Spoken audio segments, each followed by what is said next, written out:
Hey, what's going on, guys? Kitsune TCG here, back with another deck profile, and with the release of kind of some information about the new Traptrix cards. Obviously, we've not had the full reveal, so we don't know, all of the new cards that will be in the structure deck, but we have had some pretty interesting additions to the deck. So I thought I'd go ahead and kind of make an update, on what I kind of expect to see. Obviously, with the Brave engine, there's always the chance that that will be, in some way hit on the ban list here in the TCG, like it has been in the OCG.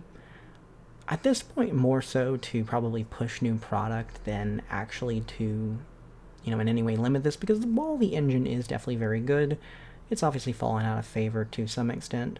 But, assuming that, we still have it in, I think it's about 4 months out for the new Traptrix structure deck, I thought it'd be kind of an interesting kind of take a look and show off, what the deck would be capable of.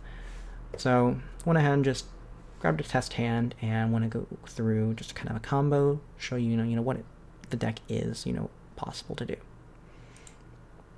So obviously first thing we want to start off with that Rite of Aramesir, and we'll go ahead and get that token out, and we'll get that Fateful going. Now from there, obviously not going to be able to activate the Mantis effect, but it's totally fine. We have everything we need. We're just going to go into Traptrix Sarah. Now, we're going to activate the Exceed, and this is where, why we've not used the Fateful Adventure yet, because, you are going to be able to help chain block the Exceed, so you'll go Exceed 1, Fateful 2, just to make sure that you are going to get that other level 4 monster, and if they want to prevent you from getting the Draco back, that's totally fine as well. So we'll go ahead and grab the Draco back. We'll get the second Parallel Exceed out. From here, we'll actually just go ahead and go Fateful Effect first to get out the Wandering Griffin Rider. Pitch the Draco back. We'll go Draco back 1, Griffin Rider 2.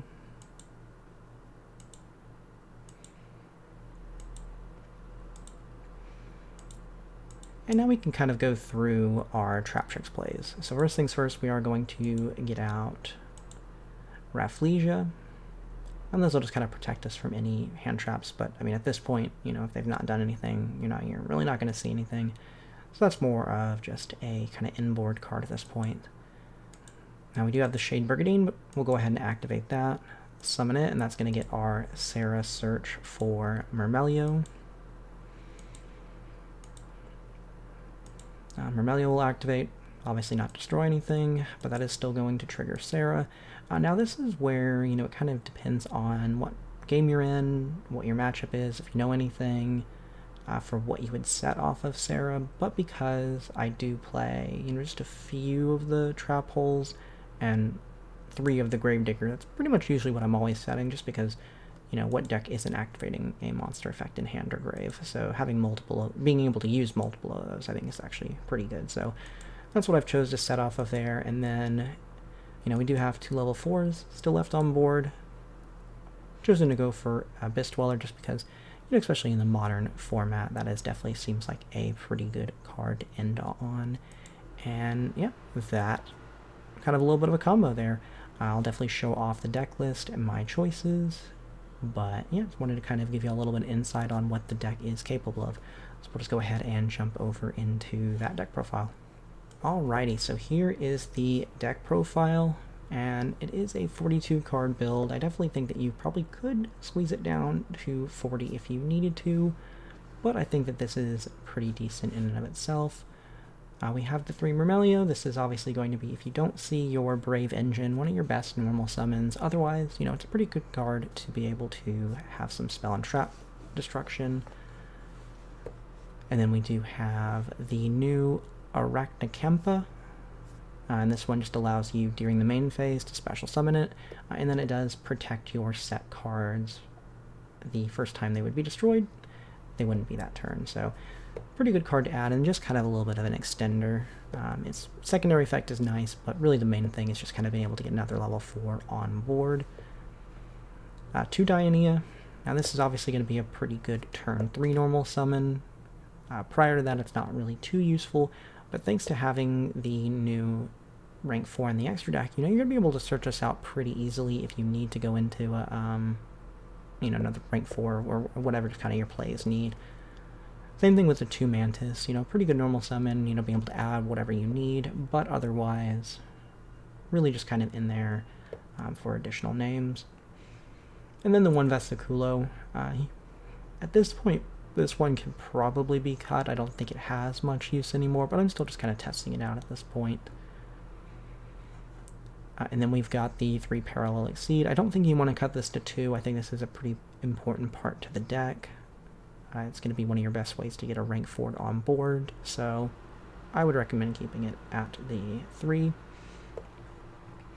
I know that this does kind of conflict with, Rafflesia needing to send the card to the graveyard, but I still think that Dimension Shifter, against most decks is going to be a turn ender, so I think losing the Rafflesia is totally fine. It doesn't come up every time, but in the instances it does, I think it's definitely worth the trade. So still kind of main decking that, you can change this out for something else if you'd like, but I'm going to keep this in for now. I've got the 3 Water Enchantress, the 1 Griffin Rider, 3 Pot of Prosperity. The deck has become fairly consistent, but just kind of giving it the additional ability to, if you want to grab a Solemn Strike, if you know Ice Dragons is going to be pretty strong, or just grabbing a side deck card post sighting. Definitely think that's why this should still be included. Now I've only got the 2 right. Now since Water Enchantress can add right back from the graveyard, I don't think you need more than 2. If you, draw it, awesome. Otherwise, just being able to use Water Enchantress to get to that point is going to be enough. And then the 1-ofs, the Fateful, and the Draco back. Now we still do want the 3 of Shade Brigandine, just because you want to be able to activate a turn 1 trap card. So I don't think that's going to change ratio-wise.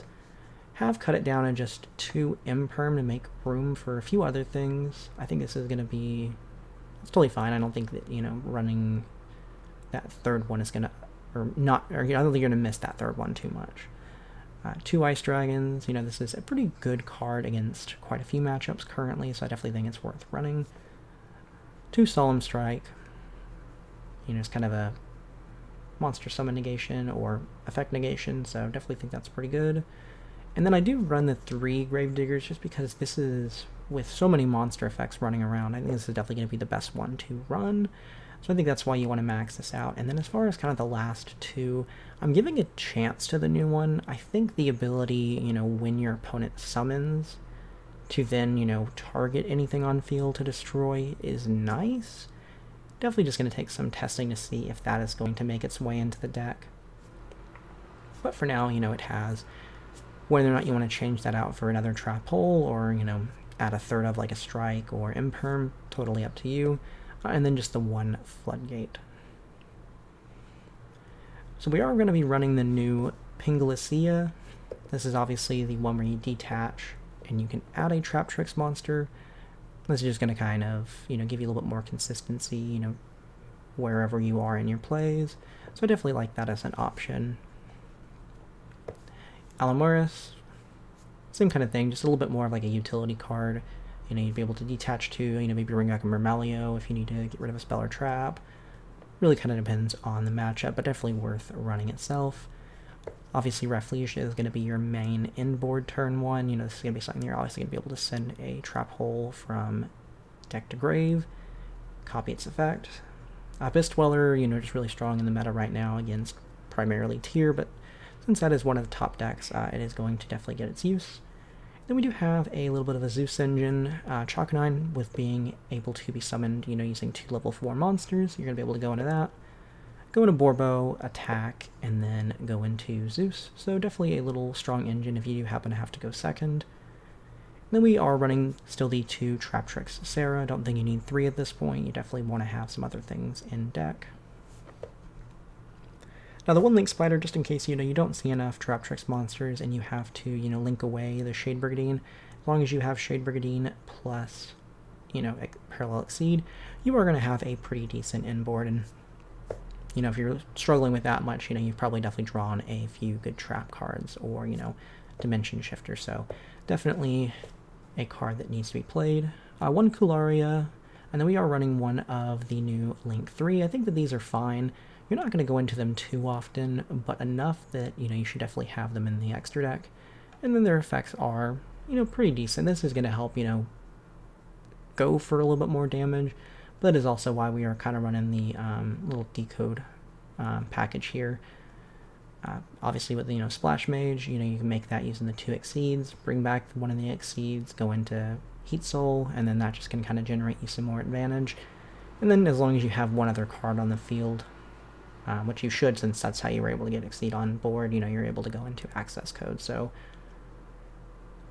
this card might not be needed just because you do have that ability to link climb, but I still think it's got a decent enough effect that you can kind of keep it around. But yeah, so kind of been what I've been testing around. Obviously, once we get some more reveals, I think there's at least 3 cards left to be revealed for the structure deck, so if they've held out and, have some really good cards in there, definitely have to kind of make a follow-up once those are revealed. But just kind of been what I'm testing around, I thought I'd kind of show that off. Anyway, I will see y'all next time.